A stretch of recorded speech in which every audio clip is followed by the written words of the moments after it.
Je vais vous parler ici de votre imagination et à quel point cela est important dans ce que Dieu accomplit dans votre vie. Nous pourrions aussi utiliser le mot vision. Il y a beaucoup de choses différentes au sujet desquelles nous pourrions parler ici, et je vais citer beaucoup d'écritures, et c'est une chose qui a totalement changé ma vie. Si certains d'entre vous ont déjà entendu mon enseignement, ne limitez pas Dieu, en janvier 2002, le Seigneur a utilisé le psaume 78, 41 pour me montrer que je limitais ce qu'il pouvait faire dans ma vie. Et encore une fois, si vous ne connaissiez pas d'autres écritures que le psaume 78, 41, cela démantèlerait complètement l'enseignement appelé la souveraineté de Dieu. Parce qu'il dit que dans leur cœur, ils revinrent à l'Égypte et ils tentèrent le Saint d'Israël et limitèrent le Saint d'Israël. Ce passage montre que Dieu peut être limité par nous. Et en Hébreux 3, verset 19, ainsi qu'en Hébreux 4, verset 2, on parle du fait qu'ils ne purent entrer en terre promise à cause de leur incrédulité. Ce qui limitait Dieu, c'était leur incrédulité. Dieu agit à travers la foi, pas à travers l'incrédulité. Donc le Seigneur m'a parlé et m'a dit que je le limitais. Et quand le Seigneur m'a montré cela, j'ai commencé à faire des changements majeurs dans ma vie. Cela fait maintenant 14 ans et notre ministère, ma vie, a totalement été transformée. Je considère cela comme la deuxième parole la plus importante que Dieu m'ait donnée. Et juste pour comparer, il y a plusieurs façons de mesurer les choses, mais juste pour vous montrer quelques différences à ce moment-là, le 31 janvier 2002, nous avions 28 employés. Maintenant, nous avons plus de 500 employés dans le monde entier en 14 ans. Nous avons eu ce genre de croissance et l'argent a changé. Le nombre de personnes que nous atteignons, les collèges bibliques ont explosé et ainsi de suite. Je ne vais pas m'étendre sur comment cela a fonctionné dans ma vie, mais je veux juste dire que cela a été une vraie révolution dans ma vie. Et dans cet enseignement, ne limitez pas Dieu, j'ai un peu parlé de l'imagination, mais il y a tellement plus que le Seigneur m'a montré. Donc ce que je veux faire ce week-end, c'est juste commencer à partager certaines de ces bases que le Seigneur m'a montrées sur l'importance de notre imagination au service de notre foi et pour recevoir de Dieu et comment vous limitez Dieu si vous n'utilisez pas correctement votre imagination. Cet enseignement peut ne pas allumer un feu en vous, mais si c'est le cas, c'est parce que vous ne comprenez pas de quoi je parle. Si vous pouviez me suivre, je peux vous promettre que votre imagination est la dynamo. C'est la source d'énergie de votre vie. Maintenant, je vais parler de cela en détail, mais laissez-moi juste vous donner un verset pour étayer mon propos. J'entrerai dans plus de détails demain. Mais regardez en Genèse 11. C'est après le déluge, environ 120 ans après le déluge, je crois. Et donc, en Genèse 11, on y parle de la tour de Babel, où des hommes construisent cette tour pour atteindre les cieux. Et donc, en Genèse 11, il est écrit, au verset 5, que l'Éternel descendit pour voir la ville et la tour que bâtissaient les fils des hommes. L'Éternel dit, « Voilà un seul peuple, ils parlent tous un même langage, et voilà ce qu'ils ont entrepris de faire. Maintenant, il n'y aura plus d'obstacle à ce qu'ils auraient imaginé de faire. » Le Seigneur montre clairement ici que toute chose commence avec ce que nous imaginons. Ensuite, nous passons à l'action. Mais notre imagination, et je vais vous montrer quelque chose, le mot grec « yesser » et d'autres choses, je vais un peu vite en besogne, mais j'essaie juste de vous dire que votre imagination est puissante. Et c'est ce que la Bible appelle la conception. Votre imagination est comme votre ventre spirituel. Vous ne pouvez pas avoir un enfant si vous ne le concevez pas. Je ne vais pas enseigner là-dessus, mais espérons que tout le monde comprend que la cigogne n'apporte pas de bébé. Vous ne tombez pas enceinte en buvant dans la même tasse qu'une femme enceinte a bu. Si vous ne comprenez pas cela, demandez à quelqu'un plus tard, et il vous l'expliquera. Mais je vous dis que vous devez concevoir, vous devez avoir un ventre et planter une graine pour concevoir un enfant. De même, vous avez un ventre spirituel. C'est votre imagination. Et si vous ne le concevez pas, vous ne pouvez pas lui donner naissance. Nous avons des chrétiens qui prient pour la guérison et pourtant ils ne l'ont jamais conçu. Ils prient pour la prospérité, ils ne l'ont jamais conçu. Ils n'imaginent jamais ce pourquoi ils prient. Ils ne se voient jamais prospères. Ils ne se voient jamais guéris. Il y a des gens qui ont une image à l'intérieur d'eux-mêmes qui est totalement contraire à ce qu'ils veulent. Et pourtant, ils passeront leur vie sans rien faire pour changer la façon dont ils se voient et ce qu'ils peuvent faire et ce qu'ils peuvent avoir. Mais ils prieront pour des résultats différents. C'est insensé. C'est insensé de prier pour quelque chose de différent de ce que vous voyez à l'intérieur. En revanche, une fois que vous le concevez, vous donnez naissance à cette chose. Vous verrez ces choses se réaliser. Et donc, nous devrions nous appliquer à passer du temps à travailler sur notre imagination. Et il y a beaucoup de chrétiens pour qui ce n'est pas une chose importante. Et je vous dis, c'est l'une des raisons pour laquelle nous n'atteignons pas notre plein potentiel. C'est l'une des raisons pour laquelle ce que Dieu désire pour nous ne se manifeste pas. Si j'avais le temps, je pourrais passer en revue chaque personnage, comme Abraham, Genèse, chapitre 12, le Seigneur lui est apparu dans une vision et il lui a dit de quitter la maison de son père et d'aller dans un pays qui l'irriterait ensuite. Et si vous étudiez ce mot en Proverbe 29, verset 18, quand il n'y a pas de vision, le peuple périt. Il lui a parlé dans une vision. Et savez-vous quelle est la définition de la vision? Laissez-moi sortir mon portable. J'essaie d'entrer dans le 21e siècle. Oh, n'est-ce pas impressionnant? Voici la définition de la vision. Cela signifie une image mentale produite par l'imagination. C'est ainsi que le dictionnaire définit une vision, une image mentale produite par l'imagination. Vous ne pouvez pas avoir une vision sans avoir d'imagination. Et donc, notre imagination est absolument nécessaire pour que nous recevions de Dieu, pour avoir une idée de ce qu'il veut que nous fassions. Et vous ne pouvez pas accomplir accidentellement la volonté de Dieu pour votre vie. Vous devez d'abord avoir une vision. Vous devez la voir à l'intérieur, puis la poursuivre et combattre tous les obstacles que Satan met sur votre chemin. Si vous n'avez pas une vision claire, alors vous savez quoi? Quand la vie vous donne des problèmes et que vous vous êtes dirigé dans la mauvaise direction, vous ne saurez pas que vous l'êtes parce que vous n'aviez pas de destination en premier lieu. Vous savez, si vous deviez aller d'ici à New York, par exemple, vous devez consulter une carte et savoir où vous allez et avoir une vision, une idée, une image de là où vous allez. Si vous n'avez aucune destination en tête, alors n'importe quelle vieille route fera l'affaire. Vous pourriez prendre n'importe quelle route et aller dans n'importe quelle direction.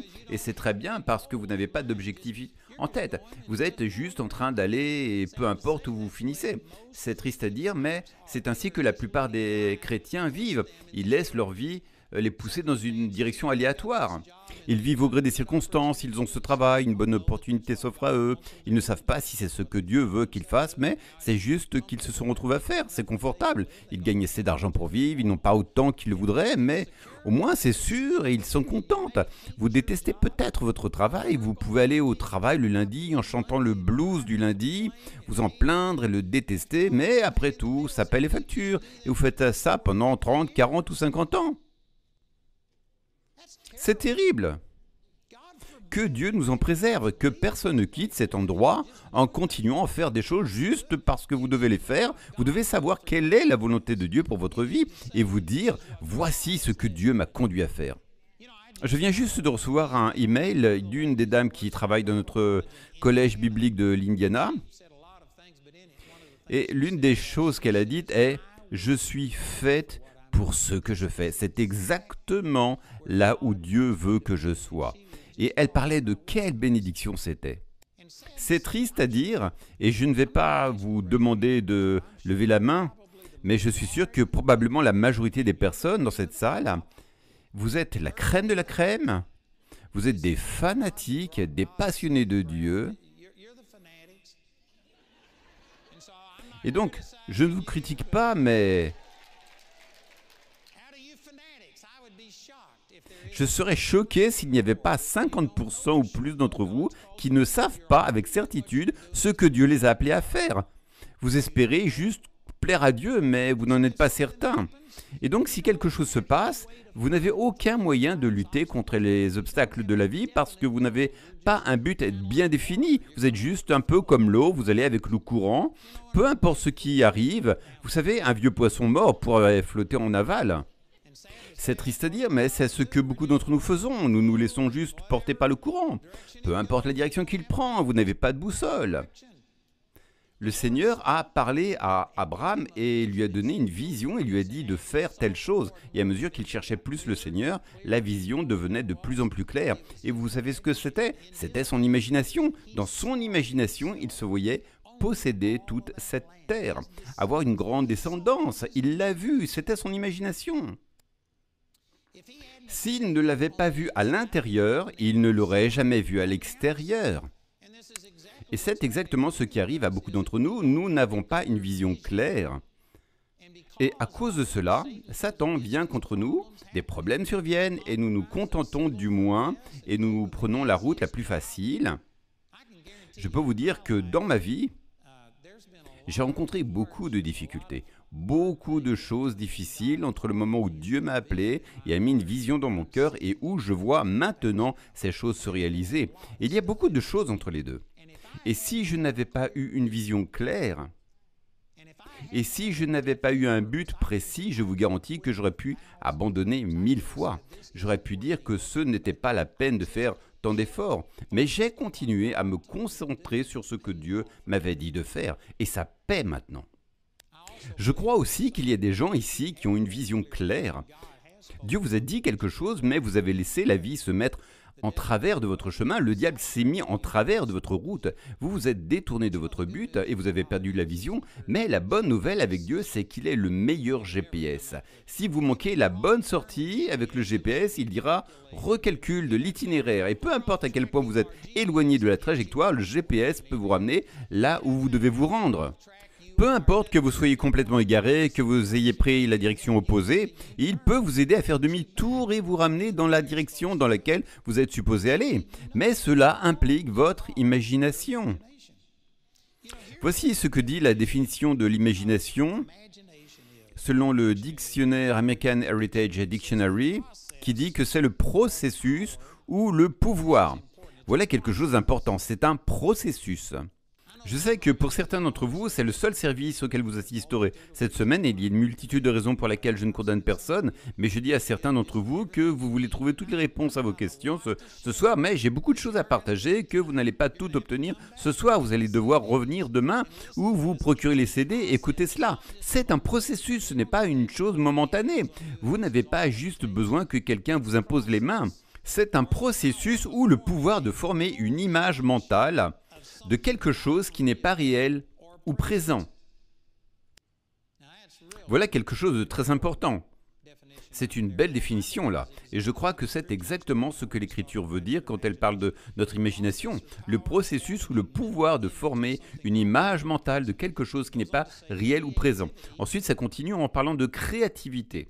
Votre créativité est directement liée à votre imagination. L'inventivité, votre capacité à inventer est liée à l'imagination. Et puis cela parle d'ingéniosité ou de créativité ou de débrouillardise. Il y a probablement des gens ici qui ne sont pas aussi créatifs qu'ils aimeraient l'être, ou comme ils l'ont été. Vous n'êtes pas aussi inventif, vous n'êtes pas aussi débrouillard. Vous voyez d'autres personnes qui sont meilleures dans ce domaine. Vous savez ce que c'est? C'est l'imagination. Il ne suffit pas juste de travailler dur.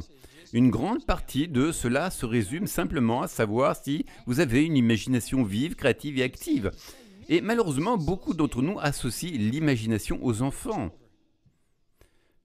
Nous pensons que c'est Disneyland, que c'est de la fantaisie. J'ai d'ailleurs la définition de fantaisie ici. Fantaisie signifie imagination créative, un produit de l'imagination, une illusion, une tromperie, une notion ou une idée capricieuse ou fantasque, un réveil éveillé, un fantasme. Et presque chacune de ces utilisations décrit une illusion que le dictionnaire qualifie de fausse croyance entretenue en dépit de preuves valides. C'est presque toujours utilisé de manière négative. Et c'est ce à quoi beaucoup d'adultes pensent. Quand ils pensent à l'imagination, ils pensent à la fantaisie. Mais une fantaisie est quelque chose qui n'est pas réel. C'est quelque chose qui n'est pas basé sur la réalité. C'est contraire à toutes les preuves valides. Mais une imagination est quelque chose qui est basé sur la vérité, sur la réalité. Ce n'est peut-être pas la réalité physique, ce n'est peut-être pas quelque chose que vous pouvez voir avec vos yeux, mais c'est quelque chose de réel.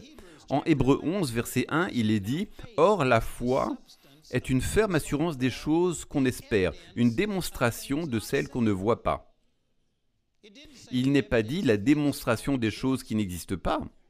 Elles existent. On ne peut simplement pas les voir. Je sens que j'ai commencé à perdre les gens. Parce que la plupart d'entre nous avons été enseignés que croire en quelque chose que vous ne pouvez pas voir est un fantasme. Et on nous enseigne à nous en éloigner. Traitons simplement de la réalité, soyons réalistes. J'écoutais une émission de radio une fois et ils discutaient de quelque chose. J'ai oublié, mais c'était une question morale.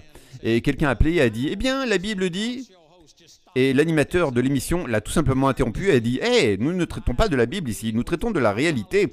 Nous ne voulons pas d'idées, de croyances, nous voulons de la réalité. »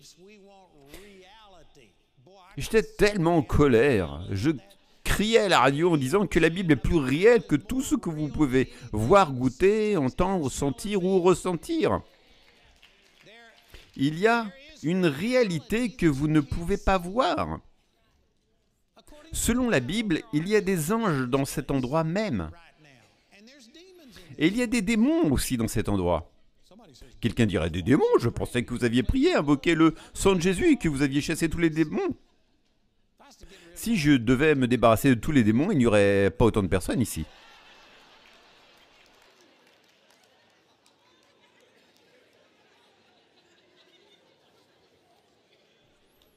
Je sais que certains d'entre vous diront, eh bien, ce n'est pas très gentil. Vous savez, la Bible dit que beaucoup de maladies sont démoniaques. La courbure de la colonne vertébrale est démoniaque, Marc chapitre 5. Un problème de sang qui était démoniaque, la cécité était démoniaque, la surdité était démoniaque. Je ne dis pas que chaque personne aveugle, sourde ou avec une courbure de la colonne vertébrale ou un problème de sang est possédée par un démon, mais je dis que c'est parfois démoniaque. La dépression est démoniaque. Le manque de pardon est démoniaque. Si vous avez du ressentiment ou un cœur endurci, vous avez des problèmes démoniaques. Il y a des démons dans cet endroit, mais il y a aussi des anges dans cet endroit. Il y a tout un monde spirituel ici que vous ne pouvez pas voir, goûter, entendre, sentir ou ressentir. Et la plupart d'entre vous diraient, eh bien oui, je crois qu'ils existent, mais sur un plan fonctionnel, nous n'y pensons pas. Mais la vérité est qu'il y a un monde spirituel. Pour en revenir à l'imagination, vous ne vous contentez pas de vous asseoir et avec votre propre imagination de le décrire comme vous le voulez et de créer votre propre idée de ce que c'est. Vous devez aller à la parole de Dieu et laisser la parole de Dieu vous montrer, vous peindre un tableau de ce qui se passe dans le royaume spirituel. Vous savez, vous pouvez vous mettre dans la position de lotus et dire « puis entrer dans le monde spirituel ». Mais cela ne sera pas le monde spirituel de Dieu. Cela vous conduira à la possession démoniaque. Vous devez vous en tenir à ce que dit la parole. Jean 6, verset 63, Jésus dit « Les paroles que je vous dis sont esprit et vie ». La parole de Dieu vous montrera la vérité spirituelle. Elle vous montrera ce qui se passe dans le royaume spirituel. Et parce que vous voyez ces mots sur une page et que vous croyez qu'ils sont inspirés par Dieu, cela vous aidera à imaginer le monde physique et le monde spirituel. Et non seulement ce monde extérieur, mais cela vous aidera aussi à voir qui vous êtes dans l'esprit. Mon enseignement sur l'esprit, l'âme et le corps est ce qui a totalement changé ma vie. Autrefois, je me voyais seulement tel que j'étais dans le miroir. Et je savais que j'avais des pensées et des émotions, mais je ne reconnaissais pas qu'il y avait une troisième partie de moi que la Bible appelle l'esprit. Et quand j'ai commencé à creuser dans la parole de Dieu et lire des écritures telles que « tel Jésus est, tel nous sommes aussi dans ce monde », 1 Jean chapitre 4 verset 17, j'ai vu que dans mon esprit, que mon esprit était identique à celui de Jésus, 1 Corinthiens 6, 17, celui qui est uni au Seigneur est avec lui un seul esprit. Et vous savez ce que cela fait? Cela a peint une image différente. Dans mon imagination, je me voyais possédé par Dieu. Je me voyais avec Jésus vivant à l'intérieur de moi, et pas seulement un petit peu de Jésus, qui avait un petit goût de lui, ou un petit peu de sa nature, je me voyais tel qu'il est en ce moment, assis à la droite de Dieu le Père, complet, tout-puissant. Il est exactement de cette manière à l'intérieur de moi, et je devais me voir de cette manière. Et quand je me suis vu de cette manière, savez-vous ce qui s'est passé? J'étais un introverti, je ne pouvais pas regarder une personne dans les yeux. Cela a disparu quand j'ai vu qui j'étais en Christ. Quand j'ai vu qu'il allait ici et là en imposant les mains aux malades et qu'il les guérissait, j'ai commencé à me voir le faire. Et j'ai vu mon fils ressusciter d'entre les morts. J'ai vu ma femme ressusciter des morts. J'ai vu plusieurs personnes ressusciter des morts. J'ai vu des aveugles guéris, des sourds guéris, parce que la parole de Dieu a peint une image en moi, et je devais le voir dans mon imagination avant de le voir dans ma vie. Et là, je sais qu'il y a des gens qui m'entendent parler de ces choses et qui prient pour les mêmes résultats. Ils veulent voir quelqu'un ressusciter des morts, ils veulent voir des aveugles retrouver la vue, ils veulent voir Dieu faire des choses dans leur vie. Mais ils gardent cette même image à l'intérieur. Ils se voient perdants. Ils se voient échouer. Ils se voient comme les autres ont parlé d'eux.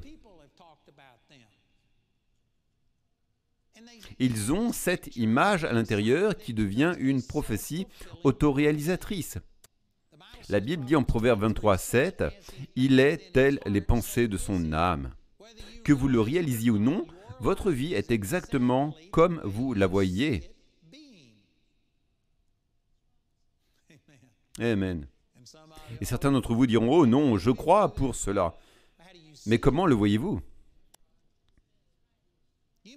Vous pouvez prier pour des résultats différents, mais votre vie est telle que vous la voyez. Et la seule exception que je pourrais faire à cela, c'est que c'est un processus, et vous n'y êtes peut-être pas encore arrivé, mais vous êtes sur cette voie. Vous pourriez être en train de voir Dieu faire de grandes choses pour vous, et cela n'est peut-être pas encore manifesté et complet, mais votre vie va dans la direction de la manière dont vous vous voyez aller. Certains d'entre vous prient pour la guérison, vous savez que Dieu peut guérir, vous vous réjouissez quand j'en parle, quand quelqu'un d'autre en témoigne, mais vous, vous voyez malade. Vous rêvez malade. Certains d'entre vous ont des allergies et dans vos rêves, vous avez cela depuis si longtemps que vous rêvez malade. Vous vous voyez malade. Certains d'entre vous avaient des maux de tête et toutes sortes de douleurs depuis si longtemps. Vous êtes dans vos rêves de cette façon. Vous vous voyez ainsi, vous priez pour des résultats différents, mais vous serez ce que vous vous voyez être. Pour en revenir à cette illustration, votre imagination, le mot hébreu exact est Yeser. Y-E-S-E-R, cela signifie conception. C'est le mot qui a été traduit par imagination. C'est votre conception. Si vous ne l'avez pas conçu dans votre imagination, vous ne pouvez pas lui donner naissance. Il y a des gens qui essaient de donner naissance aux choses que Dieu veut qu'ils fassent, comme guérir ou opérer une délivrance ou toute autre chose, mais vous ne l'avez jamais conçu. Vous vous voyez perdant, vous vous voyez faible, vous vous voyez inférieur. Vous êtes continuellement hostile aux autres et vivez avec un sentiment de rejet. Vous vous voyez comme une victime. Et que vous en soyez conscient ou non, vous voyez le monde au travers du filtre de votre imagination. Vous avez une opinion de vous-même, et si vous vous sentez opprimé, comme si vous étiez une victime, comme si vous étiez lésé, brimé, ou rejeté, ou quel que soit ce que les gens vous disent, ou font ou non, vous vous sentez offensé et pensez qu'ils sont contre vous, parce que vous prenez tout mal et contre vous. Vous pensez être la victime. Nous avions une femme qui travaillait pour nous et qui avait été abusée par son mari et elle a fini par divorcer. Et elle avait une dent contre tous les hommes. Elle détestait les hommes et elle pensait que tous les hommes étaient mauvais. Et si vous lui faisiez un compliment et lui disiez qu'elle était jolie, qu'elle avait une belle robe, elle criait « C'est du harcèlement sexuel !» Cela n'avait rien à voir avec ce que nous lui disions et personne ne la harcelait. Mais elle détestait juste les hommes. Elle avait peur des hommes et c'était l'image qu'elle avait des hommes. Elle voyait tous les hommes comme mauvais, elle voyait les hommes essayer de profiter d'elle. Et finalement, elle a dû quitter le ministère et nous a poursuivis pour harcèlement sexuel. Et cela a été rejeté parce qu'il n'y avait aucune base pour cela. Mais tout était lié à son imagination. Elle a laissé les circonstances développer une image à l'intérieur d'elle qui l'a amenée à déformer la réalité. Elle voyait le monde à travers ce filtre. Certains d'entre vous, ce soir, vous ne vous en rendez même pas compte, mais votre imagination était corrompue, polluée, vous voyez inférieur à cause de la couleur de votre peau, de votre manque d'éducation, parce que vous avez traversé un divorce, parce que quelqu'un vous a renvoyé, parce que ceci ou cela est arrivé, cela a imprimé, formé une image dans votre imagination de qui vous êtes, de ce que vous avez et de ce que vous pouvez faire. Et cela limite Dieu dans votre vie. Ma mère était enseignante et en raison de son métier d'enseignante, elle avait accès aux résultats des examens que nous avions passés. Et je me souviens quand j'étais en 6e année, elle parlait de mon frère. Mon frère avait un QI plus élevé que celui d'Einstein. C'était juste un enfant brillant et il a toujours excellé. Elle parlait donc de la manière dont ses résultats avaient révélé un QI très élevé et je lui ai demandé quel était mon QI. Et elle a dit « Seulement 2 points au-dessus d'un idiot ». Elle est décédée en 2009, je pense que c'était en 2008. Je lui parlais de cet épisode et elle a ri et a dit « Ce n'est pas vrai, je plaisantais ». Mais je lui répondis « Mais je n'ai jamais su que c'était une blague. J'ai grandi en pensant que j'étais 2 points meilleur qu'un idiot. »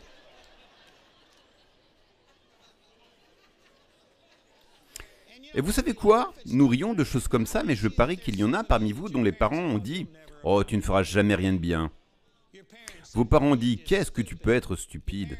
Pour certains d'entre vous, ce que vos parents vous ont dit vous a marqué et vous avez une image à l'intérieur de vous qui est très loin de comment Dieu vous voit, de votre vrai potentiel. Et vous avez laissé un parent, une expérience, un enseignant, un mari, une femme, un patron ou quelque chose d'autre vous imprimer une mauvaise image. Et vous avez mis des limites à ce que vous pouviez faire, des limites auto-imposées. Il y en a parmi vous qui savez que vous avez l'intelligence et les compétences pour prospérer plus que vous ne le faites, mais vous ne le faites pas. Et vous pourriez donner 1 million de raisons différentes, c'est toujours quelque chose de différent. Cela pourrait être des circonstances différentes qui déclenchent cela, mais en fin de compte, vous ne pouvez pas dépasser la manière dont vous vous voyez être.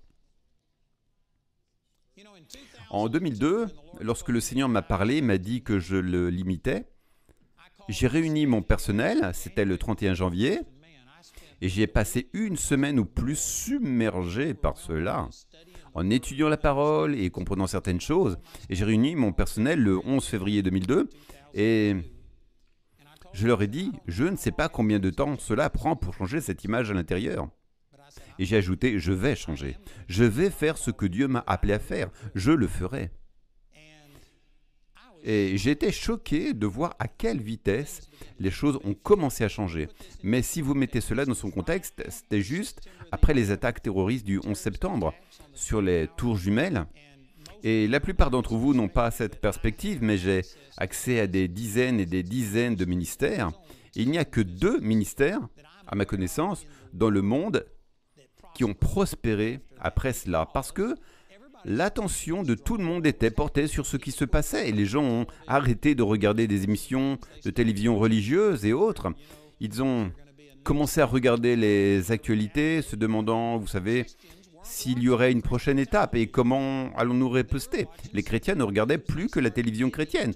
Ils regardaient les actualités séculaires, ils ont commencé à donner à la Croix-Rouge des milliards de dollars qui sont partis dans la bouche de quelqu'un et cela n'a pas fonctionné.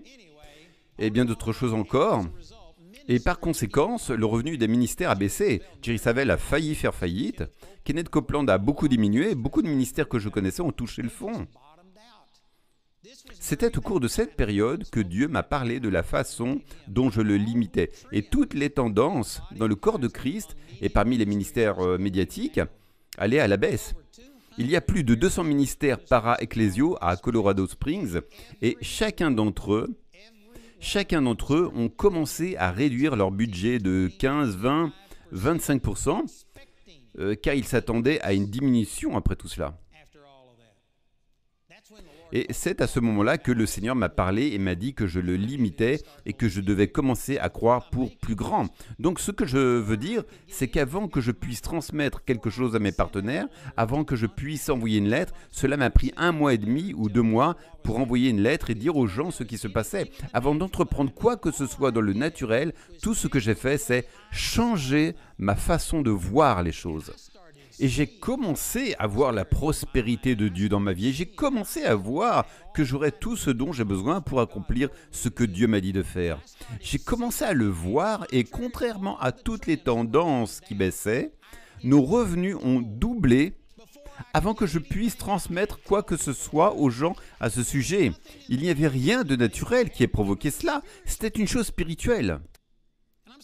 Et je dis qu'il y en a parmi vous qui disent « Vous ne comprenez pas, je n'ai pas d'éducation, je viens du mauvais côté de la route. » Vous avez 1001 excuses.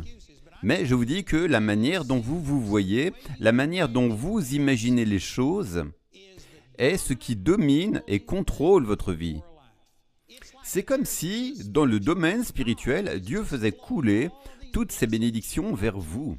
Mais tant que vous ne pouvez pas le voir dans votre imagination, c'est comme s'il y avait un barrage dans le domaine spirituel qui retenait toutes ces bénédictions de Dieu. Et lorsque vous renouvelez votre esprit et que vous commencez à croire, peu importe les circonstances physiques, ce barrage cédera et vous aurez une inondation de la provision de Dieu. Un flot de l'onction de Dieu qui coule vers vous. En 2008, c'est lorsque, entre guillemets, la grande récession a eu lieu. Vous vous en souvenez tous. Le prix des actions chutait de 50%. Et c'est juste à ce moment-là que le Seigneur m'a parlé de commencer à construire ce campus de l'école biblique Charis. Et depuis ce moment-là, c'était en 2009, nous avons acheté cette propriété. En 2012, nous avons commencé à construire et depuis 2012, nous avons dépensé 50 millions de dollars pour ces bâtiments. Nous le faisons sans dette, nous n'empruntons pas d'argent. Et je dois avoir 3 millions de dollars par mois juste pour payer mes factures. Donc, c'est au-dessus de mes dépenses normales. Nous avons investi 50 millions de dollars pendant la grande récession, alors que tout le monde s'en sortait à peine. Et je vous le dis, il n'y a pas de raison physique ou naturelle à cela. C'est la parole de Dieu. C'est l'imagination. Je le vois. Et je sais que certains d'entre vous pensent que ça ne fonctionne pas comme ça. Je n'y crois pas, dites-vous. C'est la raison pour laquelle ça ne fonctionne pas pour vous. Vous ne croyez pas au pouvoir de l'imagination. Et donc, vous pouvez prier pour des résultats différents, mais que voyez-vous? Vous voyez-vous comme « je ne suis qu'un homme ou une femme, je ne suis qu'un être humain ». Ou encore « c'est la saison de la grippe, je ne suis qu'un humain ». Alors, vous vous attendez à attraper la grippe, parce que la grippe sévit. Vous vous attendez à attraper le syndrome respiratoire aigu sévère, vous vous attendez à attraper le virus Zika. Certains diraient, je ne suis qu'un être humain. Je ne suis pas qu'un être humain. Un tiers de moi contient le Saint-Esprit. Et je le vois. Le psaume 91 m'a peint un tableau intérieur qui dit « Aucun fléau ne viendra dans ton habitation. De tes yeux seulement tu regarderas et tu verras la rétribution des méchants. Que 1000 tombent à ton côté, 10 000 à ta droite. Aucun malheur ne t'arrivera. Aucun fléau n'approchera de ta tente. Nous avons tous la même Bible, Psaume 91, il nous a tous été fait les mêmes promesses, et pourtant la plupart des gens diront « Je ne suis qu'un homme ». À quoi vous attendez-vous? Voilà le problème, vous n'êtes pas qu'un homme. Si vous avez été régénéré, vous êtes une toute nouvelle créature en Christ. Et vous avez le même pouvoir à l'intérieur de vous qui a ressuscité Christ d'entre les morts. Mais vous devez le voir. Vous devez vous voir différemment des autres. Beaucoup de gens parlent de...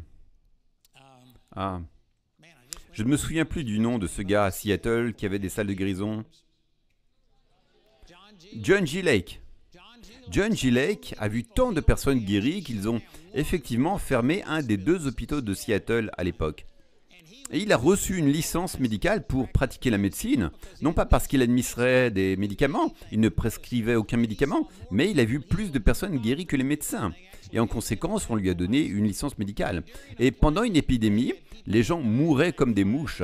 Ils étaient dans un gymnase de lycée où ils essayaient de séparer les vivants des morts. Et ils travaillaient avec ce médecin et un gars a simplement convulsé, a bavé et est mort.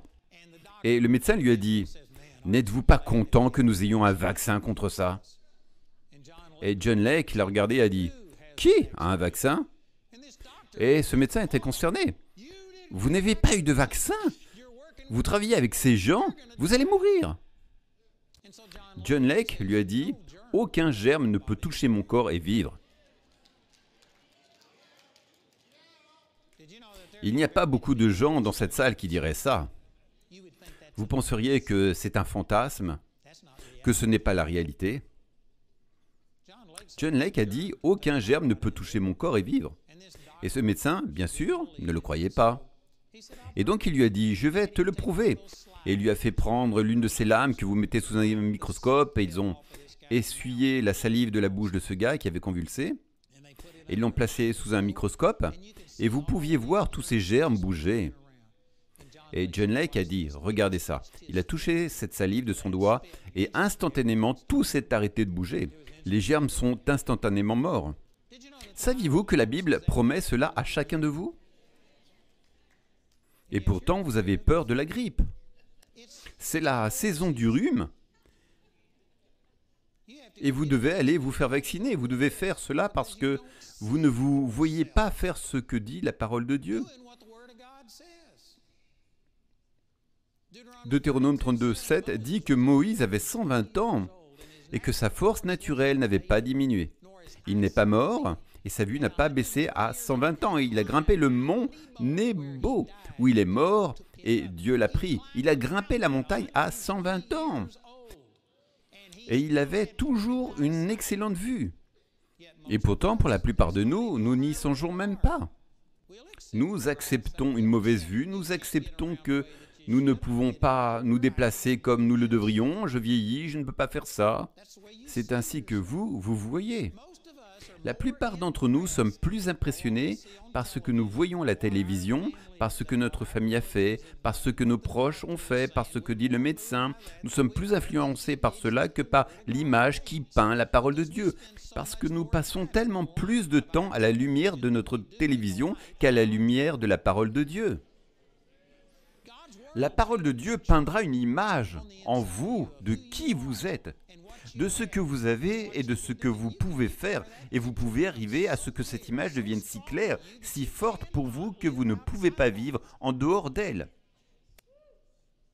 Le monde ne comprend pas cela, mais vous pouvez devenir tellement étroit d'esprit. Oui, je suis étroit d'esprit, absolument. Vous pouvez devenir tellement étroit d'esprit sur l'écriture que vous ne pouvez tout simplement pas voir quoi que ce soit de contraire à ce qu'elle dit. Mon conseil d'administration m'a dit de faire un test de résistance il y a quelques années, il y a peut-être 15 ans, parce qu'il voulait souscrire à une police d'assurance pour moi. Je suis donc allé passer ce test et j'ai dit au médecin que mon fils avait ressuscité des morts.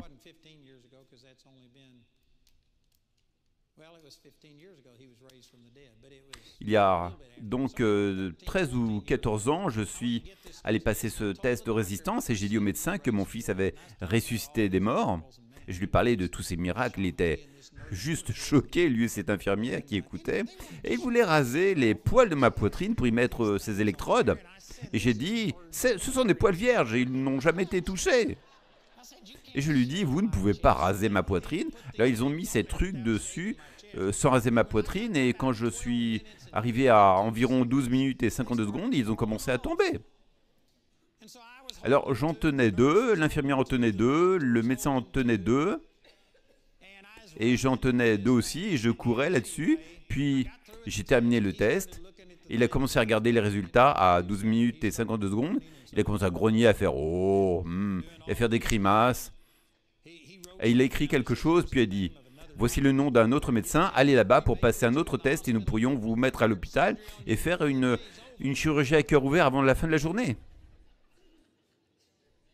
Mais vous savez quoi? J'avais une image à l'intérieur de moi que la parole de Dieu avait peinte, qu'aucun fléau ne viendrait dans ma demeure, que la joie du Seigneur était ma force, que par ses meurtrissures, j'ai été guéri.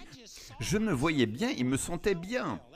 Ce même jour, sur le chemin du retour du cabinet du médecin, la voiture d'une femme est tombée en panne et bloqué la route.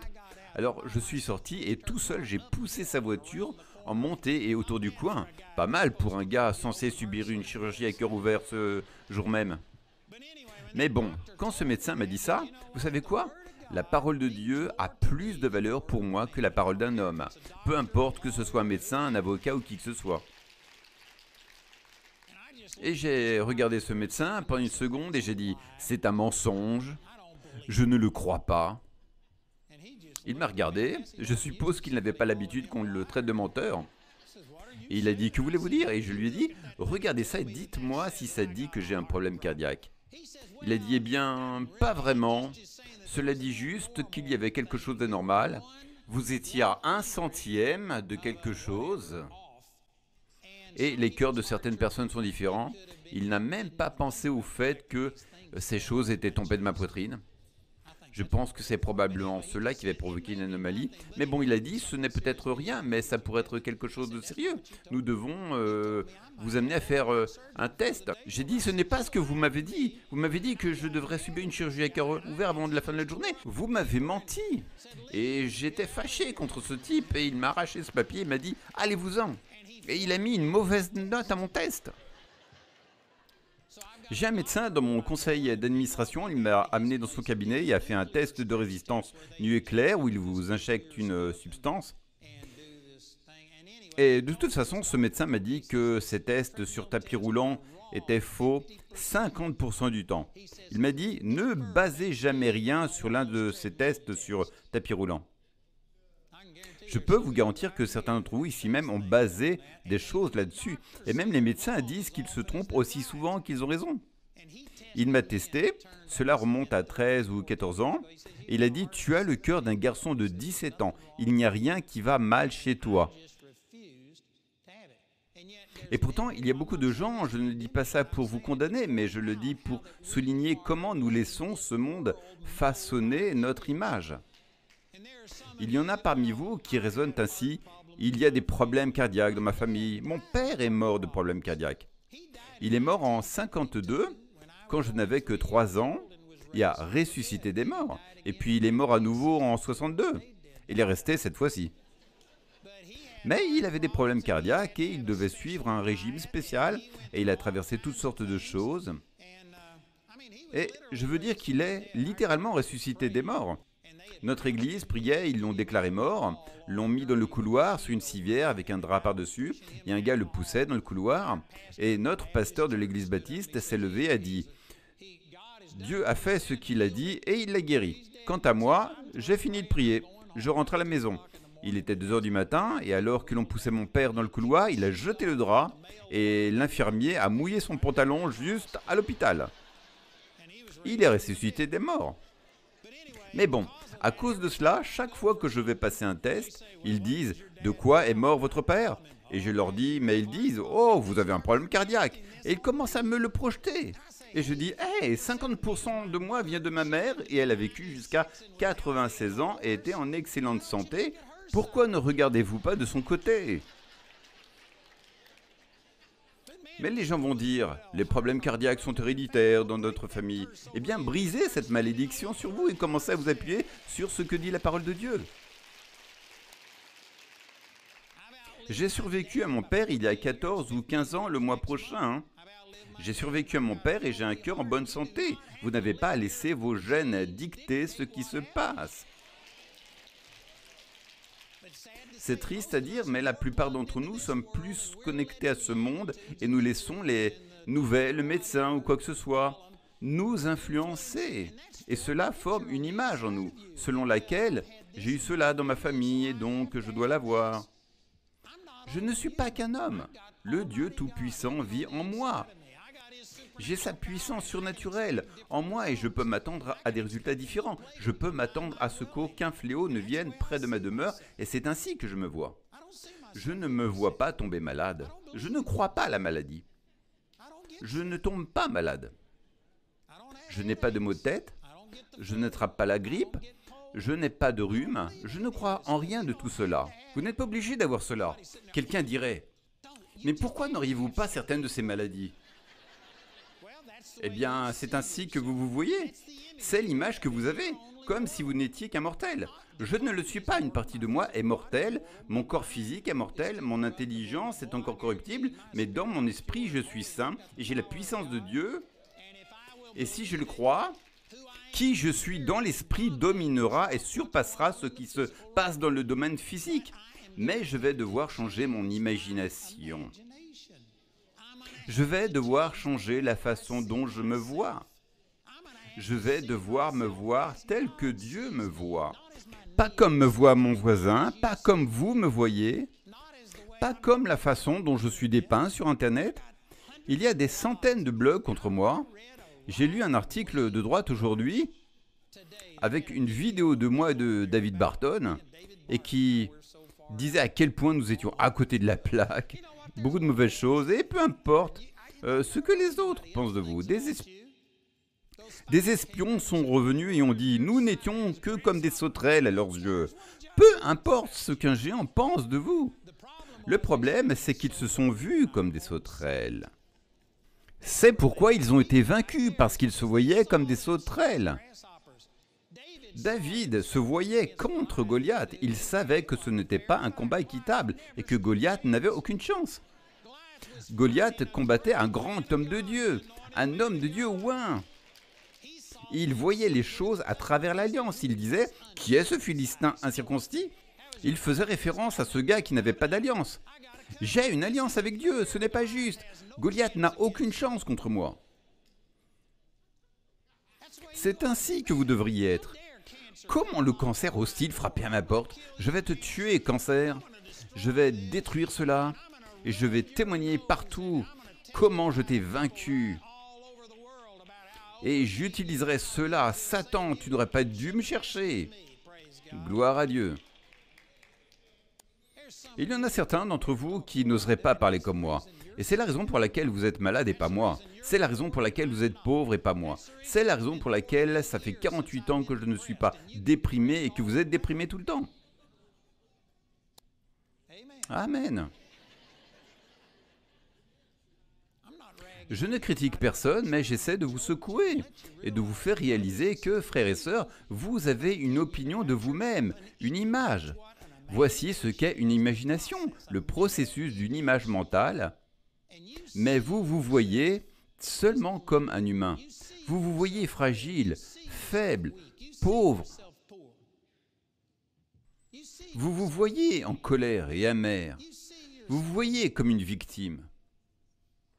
Et vous serez toujours une victime tant que c'est ainsi que vous vous verrez. Et vous allez devoir changer cette image. L'imagination est simplement votre capacité à voir des choses dans votre esprit que vous ne voyez pas avec vos yeux. Si je vous demandais maintenant combien de fenêtres avez-vous dans votre chambre à la maison, je doute qu'aucun d'entre vous n'ait déjà compté les fenêtres de votre chambre. Mais vous pourriez me dire combien de fenêtres vous avez. Vous savez pourquoi ? Parce que vous pouvez le voir. Tout ce que vous avez à faire, c'est avec votre esprit, c'est imaginer votre chambre. Car vous avez une image à l'intérieur, vous pensez en image. Si je dis chien, vous ne voyez pas les lettres C-H-I-E-N, vous voyez un chien. Et la plupart du temps, l'image que vous avez est celle d'un chien que vous avez. Comme si vous aviez un chien en ce moment, si je dis chien, vous imagineriez votre chien. Mais maintenant, avec des mots, je pourrais changer votre image. Je pourrais dire un gros chien noir. Certains d'entre vous devraient changer leur image parce que vous imaginez un petit chien blanc. Donc je pourrais dire gros chien noir méchant, gros chien noir à poils longs, et je pourrais continuer à parler et finalement amener tout le monde à imaginer la même chose.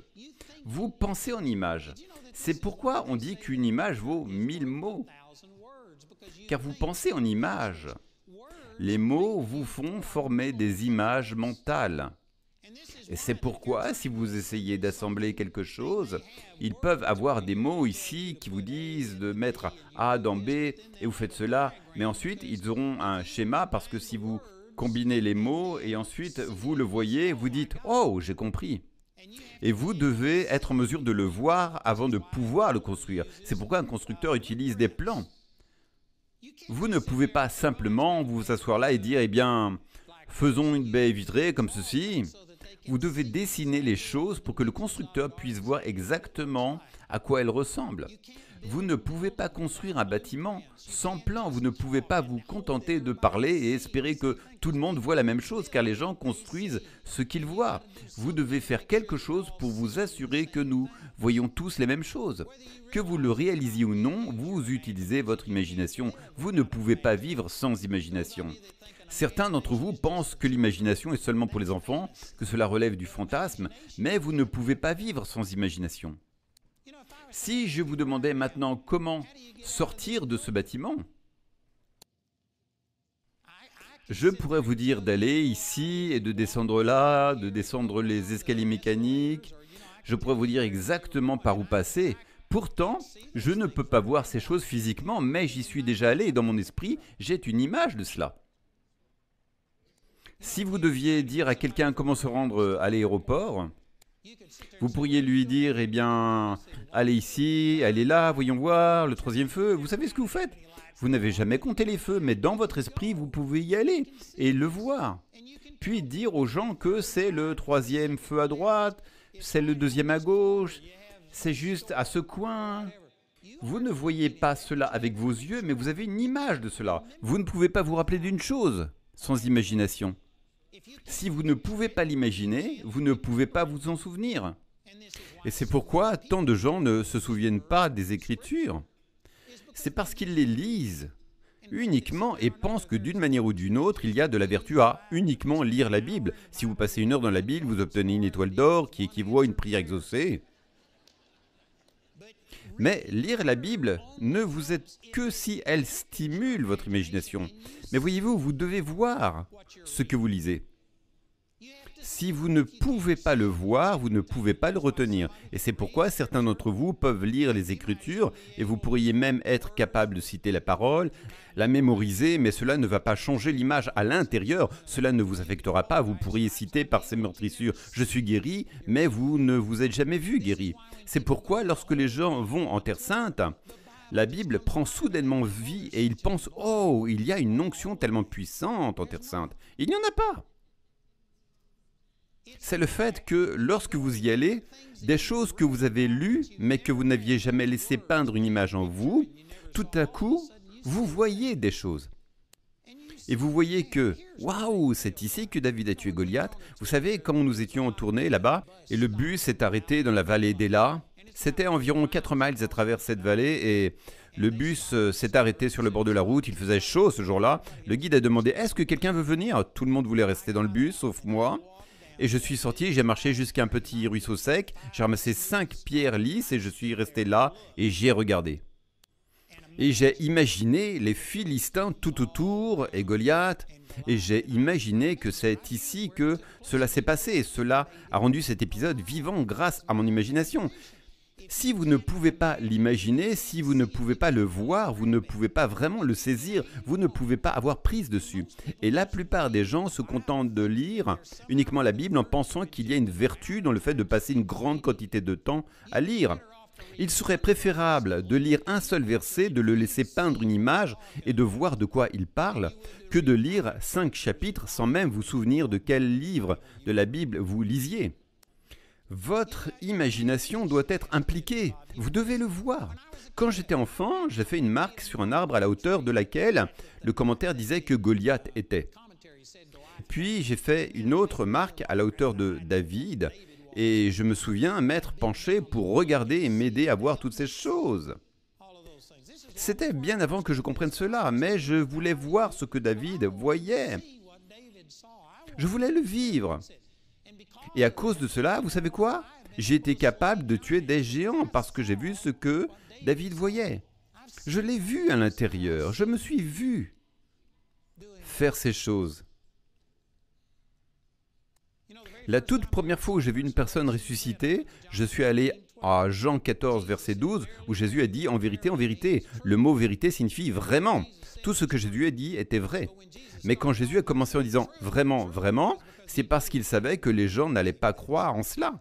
Alors il devait juste le rendre clair. « En vérité, je vous le dis, celui qui croit en moi, les œuvres que je fais, il les fera aussi. Et il en fera de plus grandes parce que je vais à mon Père. »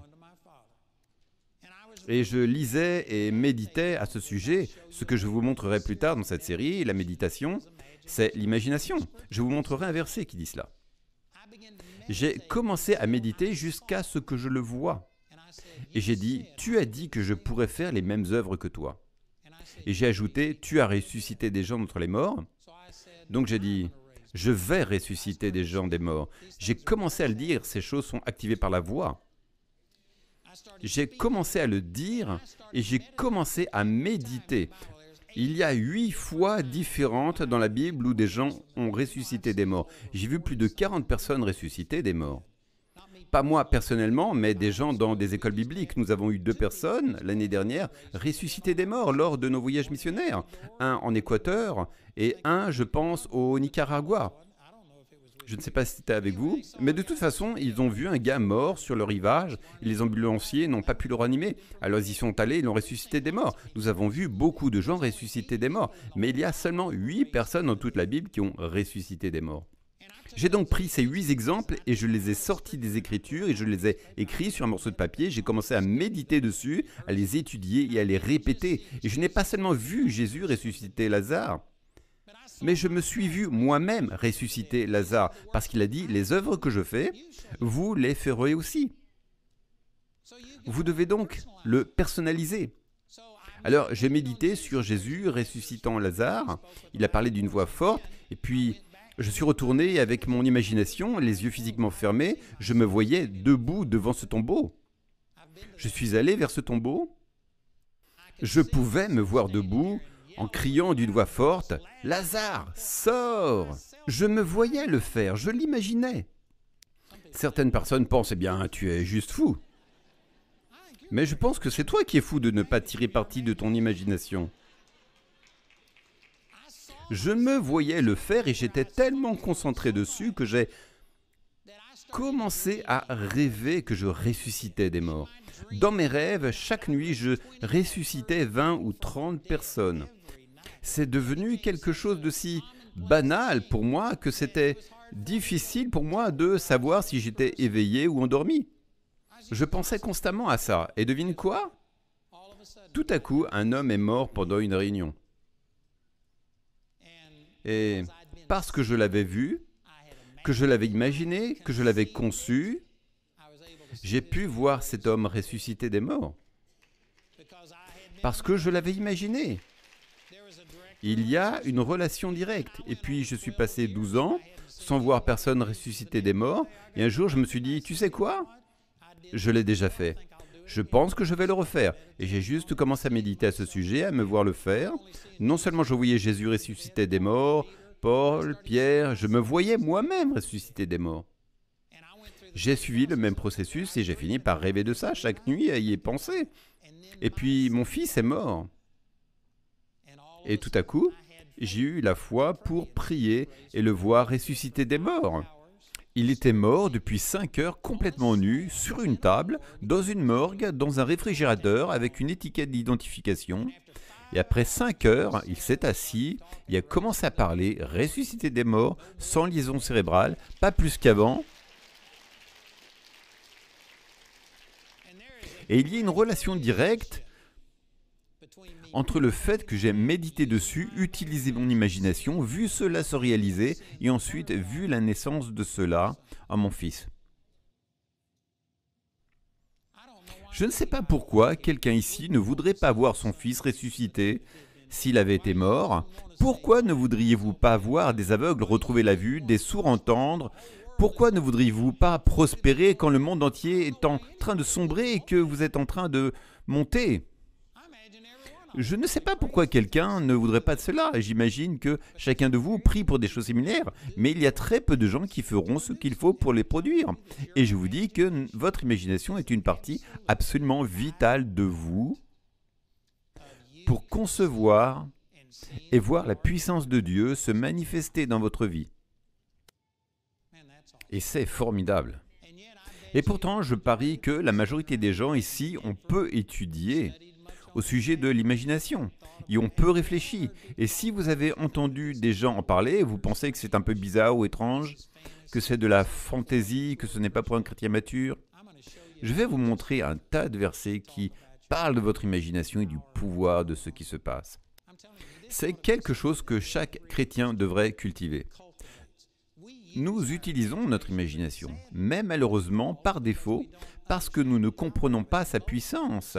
La plupart d'entre nous l'utilisent pour des choses négatives au lieu de choses positives. Si vous êtes déprimé, c'est votre imagination qui vous a rendu déprimé. Si vous êtes vaincu, si vous êtes abattu, si vous êtes découragé, si rien ne semble fonctionner pour vous, tout cela provient de votre imagination qui a conçu cela et formé cette image à l'intérieur de vous. Beaucoup d'entre vous savent intellectuellement qu'une chose n'est pas vraie, mais peu importe ce que vous savez, c'est ce que vous ressentez avec ardeur. Élie, il dit « Je suis le seul qui reste ». Et pourtant, Abdias lui a dit qu'il restait encore 100 prophètes au service du Seigneur. Sa connaissance était bonne, mais ça ne changeait rien, c'est ce qu'il ressentait. Certains d'entre vous savent que les choses ne sont pas aussi mauvaises que ce que vous croyez, mais vous le ressentez avec tant d'ardeur que vous laissez cette imagination, cette perception que vous avez de vous-même, vous détruire. Et je vous dis que votre imagination est absolument contrôlable. Vous êtes le seul responsable, les autres l'influencent, mais vous devez leur permettre de le faire. Vous pouvez faire n'importe quoi pour affecter votre imagination et changer la façon dont vous vous voyez et ce que vous pouvez faire. Vous pouvez l'influencer et je vais enseigner à ce sujet toute la semaine. Et je vous dis, si vous pouvez, vous devriez revenir car cela changerait votre vie. Si cela fait pour vous ce que cela fait pour moi, cela transformerait votre vie. Et je crois que la plupart d'entre vous reconnaissent que chacun de nous est tombé en deçà de ce que Dieu attend de nous. Et c'est l'une des clés pour recevoir. Alors, je veux vous encourager à revenir. Amen et recevoir. Merci Jésus.